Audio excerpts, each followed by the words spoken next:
پر ہے تو 73 فرقوں میں ایک کون کہہ کے بہت کنفیوژن ہو رہا ہے۔ یہ لوگ کہتے کیا ہیں؟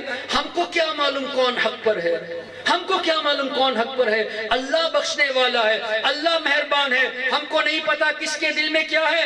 بے شک ہم کو نہیں پتا، عوام کو نہیں پتا کس کے دل میں کیا ہے، لیکن حضور نے نشاندہی فرما دی ہے پہلے سے، ایسی نشاندہی فرما دی کہ نمازیں ایسی پڑھیں گے کہ تم اپنی نمازوں کو ان کی نماز کے سامنے حقیر جانو گے، ان کے روزوں کے سامنے اپنے روزوں کو حقیر جانو گے، اور عبادت میں تو ایسے ہوں گے کہ تم اپنی عبادت کو حقیر جانو گے۔ قرآن بھی اتنا پیارا پڑھیں گے مگر حلق سے نیچے نہیں اترے گا۔ آج دیکھ رہے ہیں نا، جتنی بھی وہابیوں کی مساجد ہیں اچھی قرات والے ہوتے ہیں کہ نہیں؟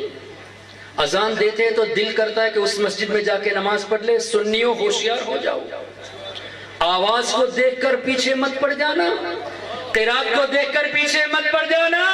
ارے یہ تو نبی کے علم غیب کی دلیل ہے کہ حضور نے ایڈوانس میں بتا دیا ایسا ہونے والا ہے۔ اب ان کو دیکھ کر اپنے ایمان کو اور مضبوط کرو کہ جو نبی نے کہا وہ ہم دیکھ رہے ہیں۔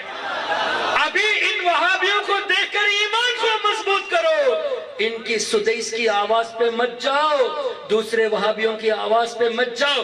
ہاں سنیوں کی آواز اچھی ہو تو نماز پڑھو، وہابیوں کی آواز کتنی بھی اچھی ہو حدیث کی روشنی میں دور رہو۔ پھر تم یہ بھی کہتے ہو ہم کو جب نہیں معلوم تو ہم کسی کو برا کیوں کہیں، ہم کیوں سلام نہ کریں، ہم کیوں بات نہ کریں، ہم کیوں ان کے ساتھ شادی بیاہ نہ کریں۔ محترم حضرات، آپ کے جے پور میں کتنی مساجد ہوں گی؟ 350۔ کتنی سنیوں کی ہوگی؟ تقریباً 100۔ مطلب وہابیوں کی مساجد زیادہ ہے۔ یہی حال دلی کا بھی ہے، یہی حال بنگلور کا بھی ہے، اور دنیا کے کئی خطوں میں اب یہ حال ہو رہا ہے۔ اس میں بھی کوئی تعجب کرنے کی بات نہیں، اس لیے کہ قیامت کی نشانیوں میں سے ہے کہ مسلمان پکے جو ہوں گے وہ کم ہوتے جائیں گے۔ صحیح ہے نا حضرت؟ تو اس پر بھی تعجب مت کرنا۔ لیکن میں جو یہ آپ کو بتانا چاہتا ہوں، یہ مساجد آپ کے باپ داداؤں نے بنائی ہے۔ 350 مساجد میں مشکل سے 50-100 مساجد وہابیوں نے سعودی اور کویت کے پیسے سے بنایا ہوگا، بقیہ مساجد آپ کے آباء و اجداد نے محنت سے بنائی۔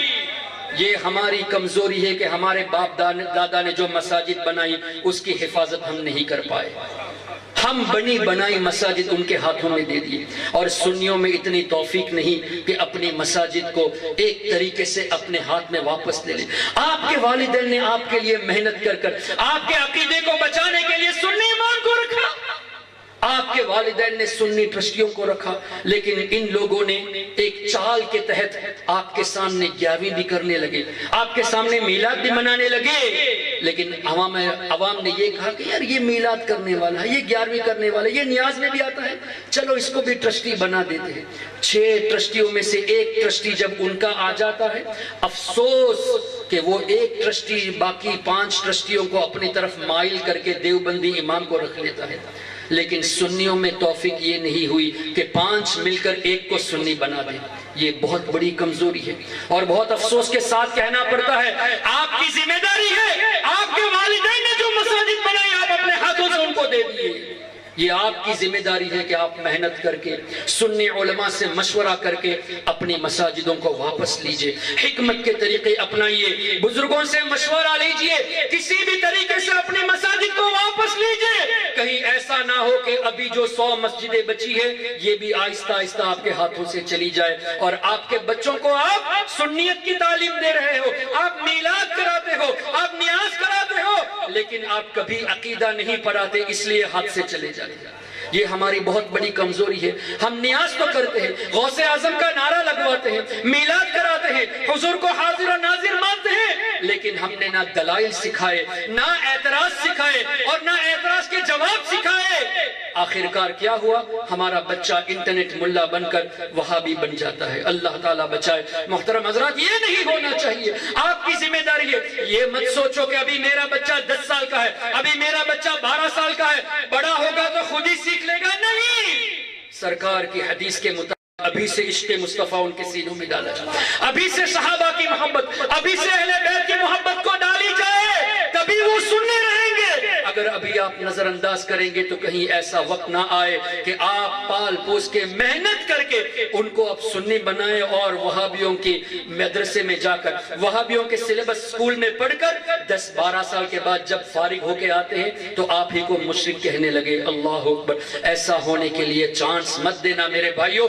کوشش یہ کرو، آج دنیا بھر میں جتنے انٹرنیشنل سکول چل رہے ہیں تقریباً انٹرنیشنل سکولوں میں یہ وہابیوں کے سلیبس چل رہے ہیں۔ آپ کو پتا ہونا چاہیے، میرے پاس ان کی کچھ کتابیں ہیں سلیبس کی اور امیج میں بھی میرے پاس ہے، لیکن افسوس کہ آپ کو پریزنٹیشن نہیں دکھا پایا۔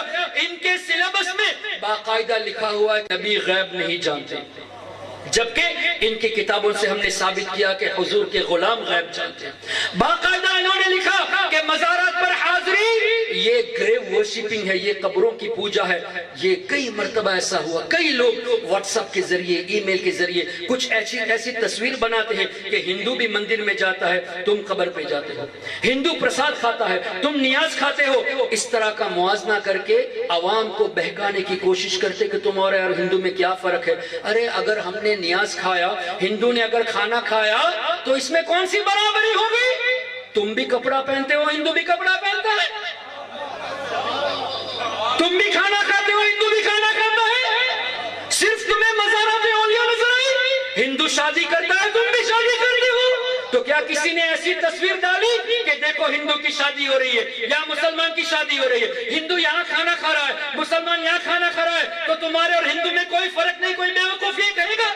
کوئی نہیں کہے گا۔ یہی مزار کی بات آتی ہے تو لوگوں کو کنفیوز کرنے کے لیے ایسے امیجز بھیجتے ہیں اور ہمارا نوجوان کنفیوز ہو جاتا ہے۔ وہ یہ نہیں دیکھتا کہ یار عقل کو ذرا دہرائے، عقل کو دوڑا کر دیکھے، علماء سے جا کے پوچھے کہ اس کا جواب کیا ہے، اس پر توجہ نہیں ہوتی، بلکہ فوراً کنفیوز ہو کے دیکھتا بھی نہیں، دوسروں کو فارورڈ کر کے ان کو بھی کنفیوز کر دیتا ہے۔ یہ نہیں ہونا چاہیے۔ یہ کیوں ہو رہا ہے؟ ہم علم دین سے دور ہیں، ہم عقائد اہل سنت کو سیکھے نہیں، ہم نے ان وہابیوں کے اعتراض کو پڑھا نہیں اور ان کا جواب کیسے دیا جائے وہ نہیں پڑھا۔